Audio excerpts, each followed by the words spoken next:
আমার তার সাথে কন্ট্যাক্ট ছিল, এখান থেকে আমাকে ইউরোপে নিবে। আমি ওইখানে প্রতারণার শিকার হয়েছিলাম। প্রিয় দর্শক, বিদেশ থেকে ফিরে এসে উদ্যোক্তা হলেন মামুন হোসেন। তো আমি আজকে অন্যরকম একটা গল্প শোনাবো, সে কিভাবে এই উদ্যোক্তা হলো, বিদেশ থেকে ফিরে এসেও যে ঘরে বসে নেই। আপনারা দেখতে পাচ্ছেন এখানে ভুট্টা ক্ষেত করেছে এবং বিভিন্ন ভুট্টা ক্ষেতে পানিও দেয়। ভুট্টা ক্ষেতের মাঝে এখানে পেঁয়াজ বুনেছে। ভুট্টা ক্ষেতের ভিতরে আসলে অন্যান্য সবজি কিংবা অন্যান্য ফসল হয় কি না, কারণ ভুট্টা ক্ষেতে আসলে যখন ভুট্টাগুলো বড় হয়ে যায় সেক্ষেত্রে এই পেঁয়াজগুলো হবে কি না। আমি আজকে শুনবো যে বিদেশ থেকে ফিরে এসেও বসে নেই মামুনের কাছে উদ্যোক্তা হওয়ার গল্পটি মামুনের মুখে শুনবো। কি অবস্থা মামুন? আলহামদুলিল্লাহ। কি করতেছিল এখানে? ভাই, গতকালকে এই জমিতে সেচ দেওয়া হয়েছিল, তো সেচ দেওয়ার পরে অনেক ভুট্টা গাছ বাঁকা হয়ে গেছে, হেলে গেছে, এগুলো ঠিক করার জন্য আসছি। আচ্ছা আচ্ছা। তো এই যে আমি দেখতে পাচ্ছি ভুট্টা ক্ষেতের মাঝে যে পেঁয়াজগুলো, এটা আসলে কি পেঁয়াজগুলো হবে? আর আমি তো জানি যে ভুট্টা ক্ষেতের মাঝে আসলে পেঁয়াজ কিংবা তুমি ওই পাশে দেখলাম আলু হয়তো হ্যাঁ, লাগিয়েছো, এগুলো কি হবে আদৌ? এখন আমার সঠিক জানা নেই হবে কি হবে না। আচ্ছা তো আমি এটা পরীক্ষামূলক ভাবে আর কি, এই জন্যই 2 লাইন 2 সারি দেওয়া হয়েছে। তো পুরো ক্ষেতে আর কি, পুরো জমিতে আর কি এগুলো দিইনি, 2 লাইন পরীক্ষামূলক ভাবে দিয়েছি।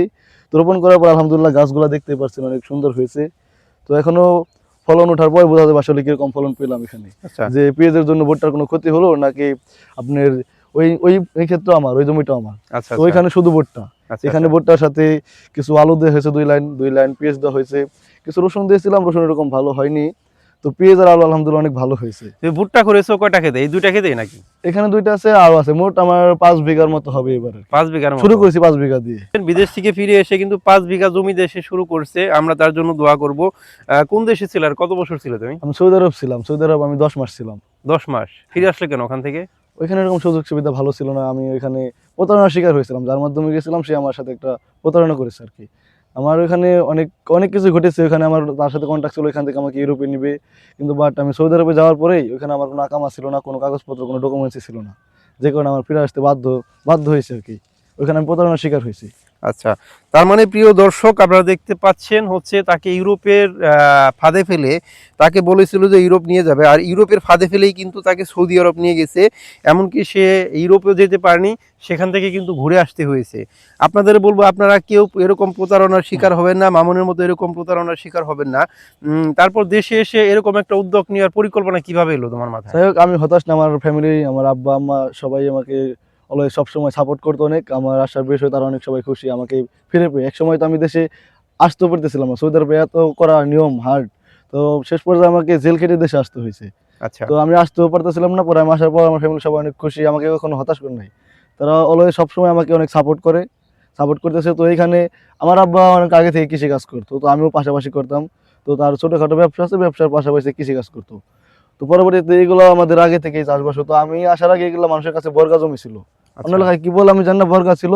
তো আমি আসার পর আব্বাকে বললাম যে এই জমিগুলো আমাকে বর্গা থেকে ছুটে মানে আমাকে দাও, আমি এগুলো চাষ করব। পরবর্তীতে আমাকে দেওয়া হয়েছে, আর পরবর্তীতে আমি এগুলোকে চাষবাস করতেছি এখন। আচ্ছা। আমি তো জানতাম তুমি যখন লেখাপড়া করতে ছাত্র হ্যাঁ, আমি ইন্টার কমপ্লিট করার পরে আমি সৌদি আরবে পাড়ি জমেছিলাম। ইউরোপের পোল্যান্ডের একটা দেশ, পোল্যান্ডের উদ্দেশ্যে আর কি। তো দালালের পাল্টায় পরে আমার হয় নাকি, তো আমি ইন্টার পরীক্ষা কি দিয়েছিলা? হ্যাঁ আমি ইন্টার কমপ্লিট করছি, তারপর আমি এবার অনার্স 3rd ইয়ার স্টুডেন্ট। আচ্ছা, তুমি কি পরিবারের ছোট ছেলে? না, আমি বড়। আমার বড়? ছোট ভাই কয় না। ভাই বোন তোমরা? আমরা 2 ভাই। তোমরা 2 ভাই, তুমি পরিবারের বড় ছেলে। হুম। মানে পরিবারের বড় ছেলে, সে পরিবারের দায়িত্ব কাঁধে নিয়েছে। আর আমি সবাইকে বলবো, এরকম ইউরোপের চিন্তা কিংবা হচ্ছে বিভিন্ন লোভে পড়ে কেউ এরকম প্রতারণার শিকার হবেন না। মামুন যেরকম শিকার হয়েছিল, আসলে সে দেশে আসার পর এরকম একটা উদ্যোগ আসলে ঘরে বসে নেই। বিদেশ থেকে এসে অনেকে আসলে হতাশাগ্রস্ত হয়ে যায়, তারা হয়তো কোনো কাজে মন দিতে পারে না। আমি মামুনকে সাধুবাদ জানাই যে এরকম একটা উদ্যোগ নেওয়ার জন্য। আপনারা জানেন কৃষি প্রধান বাংলাদেশ, আর কৃষি কিন্তু আমাদের দেশের আসলে রত্ন, আমি বলবো কৃষি রত্ন। কারণ হচ্ছে আপনারা বিভিন্ন খাতে দেখবেন কৃষি নির্ভর জমি, কৃষি নির্ভর জায়গা থেকে কিন্তু আমাদের বিভিন্ন অর্থকরী ফসল, বিভিন্ন বলেন, এটাই থেকে কিন্তু সবচেয়ে বেশি হয়ে থাকে। তার ফলন ভালো হোক। এই 5টা ভুট্টা খেতে না 5 বিঘা? এখানে 3টা, এখানে এই 2টা আর একটা। আচ্ছা আচ্ছা এখানে আছে আপনার 1.5 বিঘা আছে এখানে, তো আর গুলো আছে ওইখানে, ওগুলো ভুট্টা বড় হয়ে গেছে, আর আচ্ছা এখানে আচ্ছা। একটা আছে। এইটা হইতে কতদিন লাগবে মোটামুটি ভুট্টা ক্ষেত? এই কতদিন ভুট্টা লাগে? ক্ষেতের বয়স আপনার 1 মাস ওভার। আচ্ছা আচ্ছা তো ভুট্টা ক্ষেত 120 দিন, 5 মাসের মতো লাগে আর কি। তো রমজান আচ্ছা। মাসের দিক দিয়ে, রমজান মাসের পরে এই ভুট্টার ফলন পাবো আর কি, ফসল ঘরে তুলতে পারবো। বুঝছি। তুমি কি কোথাও থেকে ভুট্টার এরকম প্রশিক্ষণ নিয়েছিলে, ভুট্টা বোনার কিংবা এরকম না, কোনো ভুট্টা প্রশিক্ষণ? বললাম আমার বাবা অনেক আগে থেকে তার ব্যবসার পাশাপাশি কৃষিকাজ করতো, তো সেখান আচ্ছা থেকে আমার জানাশোনা, সে আমাকে অলওয়েজ সবসময় হেল্প করে। তো পেঁয়াজের ব্যাপারটা হলো আমরা দুজনে, আমি আর আমার আব্বা আলোচনা করলাম যে ভুট্টার সাথে কিছু সাথী ফসল দেওয়া যায় কিনা। আচ্ছা তো আলোচনা করার পরে আমি ইউটিউবে আগে আপনার আলু দেখেছিলাম, কিন্তু পেঁয়াজ দেখিনি কোথাও। কিন্তু পেঁয়াজ আমার আব্বা আমাকে বললো তাহলে আলু, আলু কিছু দেই, কিছু পেঁয়াজ, কিছু রসুন।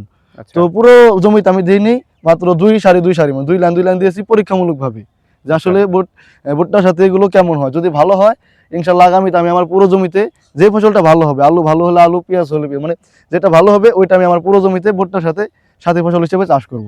আচ্ছা এবার আমি পরীক্ষামূলকভাবে দিয়েছি আর কি। আচ্ছা। যাই হোক প্রিয় দর্শক, আমি আপনাদের সবার উদ্দেশ্যে একটা মেসেজ দিব। আপনারা কেউ ঘরে বসে না থেকে এই মামুনের মতো উদ্যোক্তা হন, আর কেউ লোভে পড়ে এরকম বিদেশ যাবেন না। আর মামুনের মতো উদ্যোক্তা হন। উপজেলায় যে কৃষি কর্মকর্তা আছে, আমি সবার দৃষ্টি আকর্ষণ করব, এই মামুনের মতো যারা উদ্যোক্তা হতে চায় আমি বলবো তাদেরকে আপনারা সবাই সহযোগিতা করুন। ধন্যবাদ। মামুনের জন্য শুভকামনা রইল, মামুনের উদ্যোগ সফল হোক। ধন্যবাদ সবাইকে।